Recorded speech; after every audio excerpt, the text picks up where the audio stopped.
میں آپ کو ایک ایسی چیز دکھانے لگا ہوں کہ میری آپ ہے کہ اگر آپ کمزور دل ہیں تو آپ پلیز اسکرین کے آگے سے ہٹ جائیں.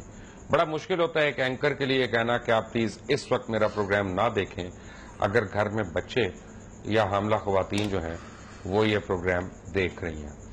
اور میں آپ کو ایک ایسی چیز دکھانا چاہتا ہوں, میرا دل کہتا ہے, میں اور کوئی میرے پاس لاجک نہیں ہے, میرا دل کہتا ہے مجھے کہ لگی ہے میاں صاحب کو تو ان لوگوں کی لگی ہے. ایک بریک پہ جانے سے پہلے آپ کو میں یہ چیز دکھا رہا ہوں, واچ دس.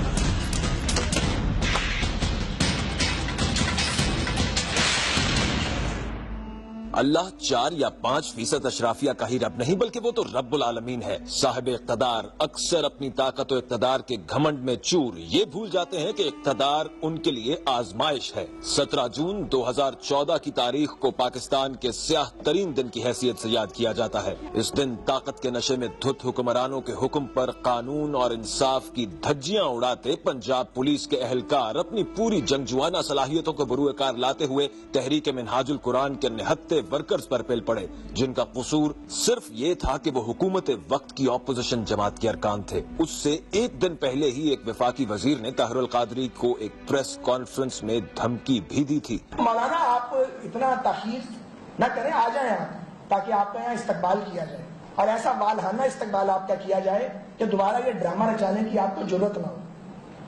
یہ کاش کی وزیر داخلہ کی ذمہ داری میرے پاس ہوتی تو ایسی تسلی میں آپ کی کرواتا کہ آپ کو سازشیں کرنے کی دوبارہ آپ کو کوشش نہ کریں. 17 جون کو آسمان نے عجیب تماشا دیکھا. مبینہ طور پر بھاری مینڈیٹ سے منتخب ہونے والی جمہوری حکومت بدترین آمریت کا روپ دھار چکی تھی. پاکستان کے اپنے شہریوں کی درگت مقبوضہ کشمیر کے مظلوم مسلمانوں جیسی بنائی جا رہی تھی. نہ کسی بزرگ کا لحاظ کیا جا رہا تھا, نہ ہی کسی بچے کا. کوئی ماں اس ظلم سے محفوظ تھی اور نہ ہی کوئی بہن. حکومتی جماعت کے ورکر پولیس کی مدد سے سیاسی سکور سیٹل کر رہے تھے. پھر ایک حکم آیا اور پنجاب پولیس نے مظاہرین پر گولیاں چلا دی.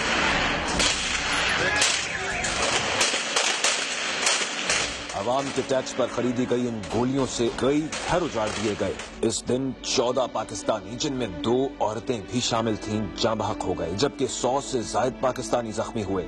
اس سانحے کی مذمت پورے پاکستان میں ہونے لگی, جس پر حکومت نے سارا ملبہ پہلے منہاج القرآن والوں پر ڈالنے کی کوشش کی اور پھر حکم کی غلام پولیس پر ڈال دیا گیا. منہاج والوں کو اتنا حق بھی نہ دیا گیا کہ وہ اپنی مرضی کی FIR ہی کٹوا سکیں. حکومت نے اپنا اثر و رسوخ استعمال کرتے ہوئے ثبوت مٹانے کی پوری کوشش کی. جسٹس باقر نجفی کی سربراہی میں ایک جوڈیشل کمیشن بنایا گیا, جس کی رپورٹ کو پھر دبا دیا گیا. سانحہ ماڈل ٹاؤن کو 3 سال گزر چکے ہیں, لیکن آج بھی سانحہ ماڈل ٹاؤن کے متاثرین ریاست پاکستان کے اداروں سے انصاف مانگ رہے ہیں اور اسے بددعائیں دے رہے ہیں. کیوں مارا انہوں نے میری ماما کا, کیوں مارا میرے پاپا کو؟ میرا کیا قصور تھا, میرے بہن بھائی کا کیا قصور تھا؟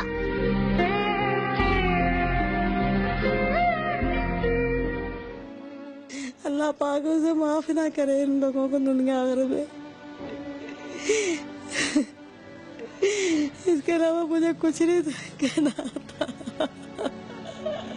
ماڈل ٹاؤن کے شہداء اور ان کے ورثاء کی آہوں اور سسکیوں نے موجودہ حکمرانوں کو انہی کے شکنجے میں کس دیا ہے. کیا پاناما لیکس کے بعد حکمران خاندان کی سب کی اور اب GIT کی جانب سے حکمرانوں کی کرپشن کی تصدیق انہی مظلوموں کی بددعاؤں کا نتیجہ تو نہیں؟ شاید طاقت اور اقتدار نے انہیں ناعاقبت اندیش بنا دیا ہے, لیکن انجام پھر بھی ان کے سامنے کھڑا ہے. حکمران سمجھے کہ وہ بچ گئے, لیکن وہ بھول گئے تھے کہ اللہ کی لاٹھی بے آواز ہے.